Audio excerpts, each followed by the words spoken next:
Mustache this year, no mustache this year. Say it one more time. Mustache this year, no mustache this year. Not right now. I don't know. We'll see where the year takes us.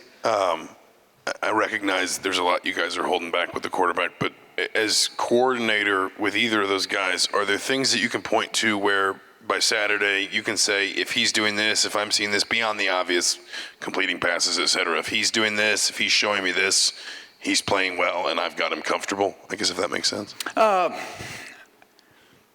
mean, the short answer to your question is yes. I think, pre-snap operation, taking care of the football, all the things that are kind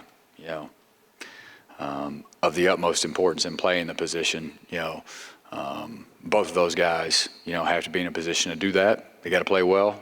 Typically when the quarterback plays well, your team plays well. When your quarterback doesn't, you don't. So we've got to put both of them in a position to be comfortable.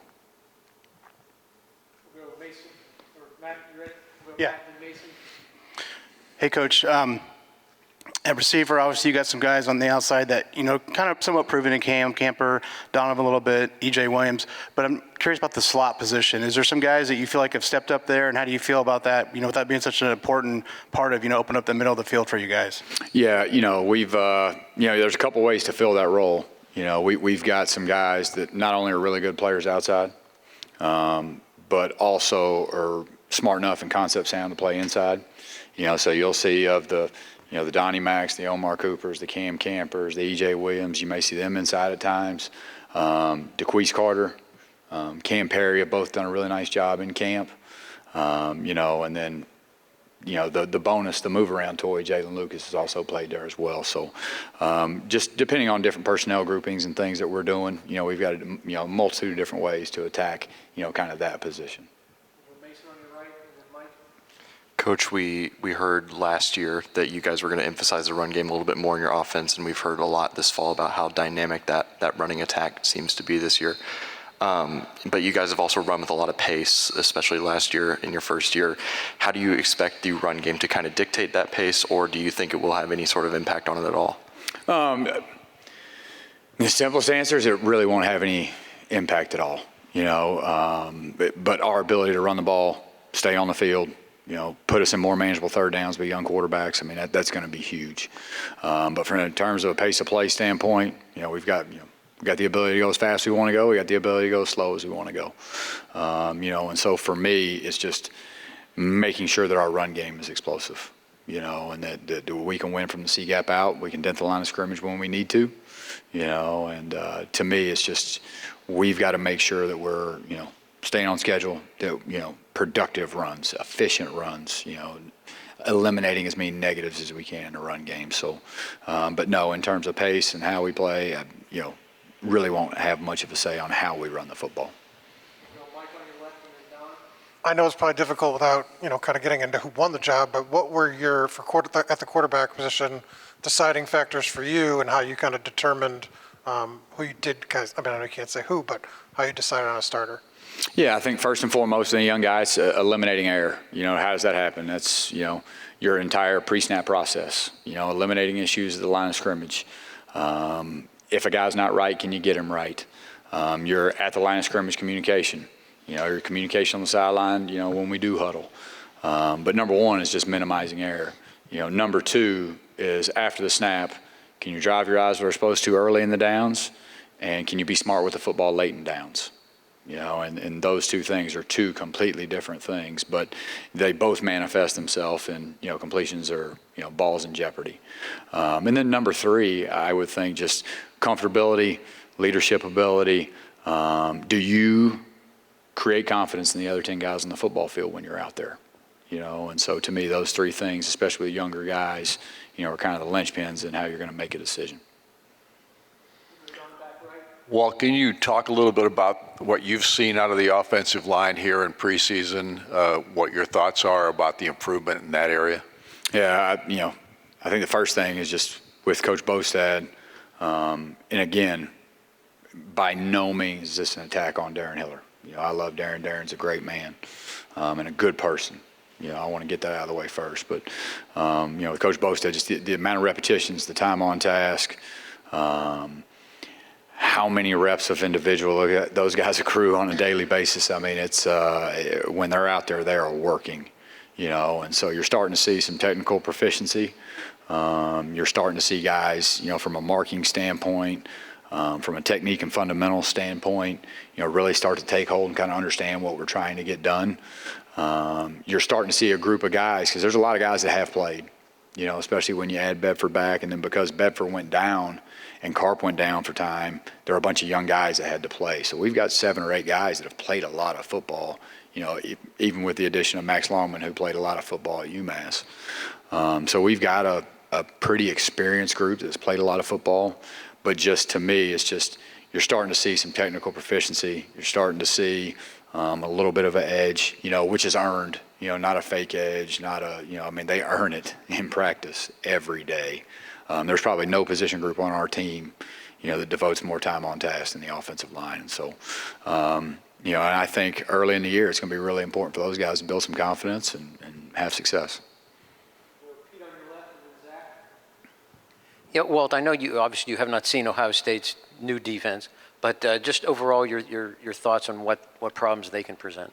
Number one is personnel. They got a really good group. If you really get down to it, if you take those 11 starters, name one of them who doesn't have a chance to play in the NFL. There probably isn't one. Every one of those guys is going to have a chance to play in the NFL someday. So number one, they got great personnel. They're long. They can run. Number 35, Eichenberg, he may be the best backer we'll see all year. He may be the best one in the country. He's a really good football player. They've got good players that have played a lot of football all over their defense, and I've got an unbelievable amount of respect for Coach Knowles. Coach Knowles is a guy that's had to do it the hard way, and played great defense everywhere he's been, different styles, and I think that's the one thing that allows Coach Knowles to do such a nice job is he's always been very adaptive to his personnel, no matter where he's been. Because when I was in North Carolina, he was at Duke, and so we saw those guys and just the changes that you've seen from when he was at Duke to when he was at Oklahoma State to Ohio State. So I think the challenge for us will be just kind of identifying, what's their flavor this year, but it's going to be a good game. We're excited to play them. We won't get off the bus unless we plan on winning, so we'll be there. Zach and Seth. Rewinding to the question about slot receivers, DeQuise Carter's obviously a guy that came in late but has a lot of experience. It seems like normally transfers kind of come mid-year these days just with the way the portal works. How quickly was he able to kind of move himself into that rotation? It felt like we saw more of him as fall camp went on, and maybe what's different about what he can bring when he's in the slot compared to maybe some of the guys he's working with in that? Number one is just experience. He's played a lot of football. He played a ton of reps at Fordham. The next thing for me is just he's got a little bit of long speed to him, where in KP also can really, really, really run. But it's a guy that's a little more linear, a little bit of a thicker frame, and so we're going to need them both. Both of them are really good players. But, DeQuise has a little bit of a different skill set than KP, and then as you said, when DQ got here, a lot of thinking, a lot of learning, and then as camps went on, he's kind of, caught up to speed, and has been playing really well. Seth on the left and Daniel. You called Jalen Lucas the move-around toy a little bit ago. Just when you look at the running backs you have, obviously, you've talked about trying to, maybe have multiple of those guys out on the field together and, putting Jalen out in the slot. And just how do you kind of see, the rotation of those three when you look at Jalen, Josh, and Christian? Just how do you see that kind of playing out? Some of it's game plan driven, some of it's health driven, and some of it depends on how well we're running the football. But the thing that Jalen gives you is he's a guy that can truly play all over the football field. Josh has really good ball skills. Christian has played a lot of really valuable reps. Trent Howland is a big, thick, physical kid, and so you got 3 or 4 guys there that you feel really comfortable with. Jalen can play all over the place. Josh has really good ball skills. Josh played in the slot, and on the edge and some of our empty stuff a year ago, and so you feel really good about all 4 of those backs, and for us it's just game plan driven, formation driven. What can we do to create space touches for J. Lou? How can we make sure that he's getting the right, not only he's getting the ball, but when he does possess the ball, it's in the right spots, so he can be at his best. But we're excited about all 4 of those guys and excited for Saturday. Daniel second row on the right and then Jack. For whoever you guys have named the starting quarterback who's going to start against Ohio State, have you tried to tell them that, hey, you won the job, you don't need to be looking over your shoulder, worried that if you make a small mistake, the other guy come take it? Like, how important is it the guy plays, whoever it is at quarterback in that first game, that he plays without being afraid of making small mistakes or maybe getting a quick hook? Yeah, there's kind of two ways of looking at that. Is the ultimate truth is that they got to be the best version of themselves. No matter whether it's a close battle coming out of fall camp, no matter whether it was a big separated battle, where everybody knows that this guy is the guy. No matter who goes out there, they got to be really focused on being the best version of themselves. Because when you do have a fear of making a mistake, when you do have fear of X, Y, or Z, that's when you're not going to be the best version of yourself. They've got to work to a point, and they got to have enough confidence where they can surrender the outcome, and whatever happens, happens. As long as they know that they're prepared and they're going to put the best product, the best version of themselves on the field as humanly possible. And so, to me, that's number one. Is you have to work to a point where the outcome is the outcome. It is what it is. But I'm in a position to be the best version of myself and have confidence in that. And then number two, especially the situation that we're in, you got two really good young football players, guys that are both going to be really good football players. Is there's going to naturally be some of that, and that's got to be a daily fight every day. And not so much, talking about, hey, you don't have to do that, you don't have to worry, you don't have to worry, you don't have to worry. Because the moment you start saying you don't have to worry, they really know inside that what? They need to worry. And so for me, it's just confident in what you do, and you've got to work to a point and have enough belief in yourself and the work that you've put in, that you've earned the right to, hey, don't worry about the outcome. I'm just going to go be the best version of myself. Jack on your right, and we'll finish up with Mike.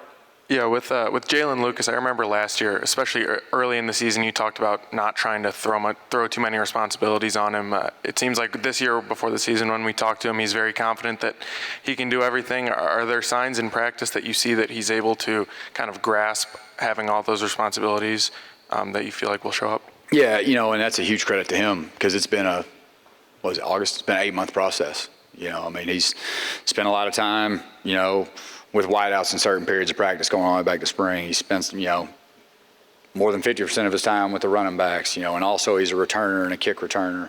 But he's a guy that's 100% willing to do the work, and so for us, he could basically do everything that a running back or a wideout could do. Now it's our job just to make sure we're putting him in a position to do the things that he does best.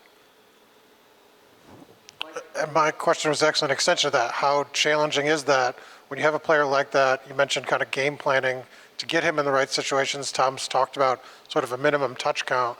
How much time goes into kind of figuring out all the pieces of that puzzle and getting him to that number? No, it's a huge number, because no matter what you do and no matter what you call, and you see this challenge every week in the NFL, it's a very matchup-oriented league.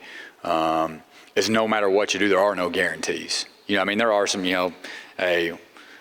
can always put him in a position where, hey, if this ball does go to the perimeter, it's him. If this ball does go here, it's him. But in terms of like true guaranteed, he's going to touch it no matter what, there aren't a lot of those opportunities within the confines of really any offense. And so that's a huge challenge, is not only making sure that he gets the touches, but they're the right touches so he can do the most amount of damage in the least amount of time. And so that's a huge part and will be for the next 12 weeks. Thanks, Walt. All right, thank you guys.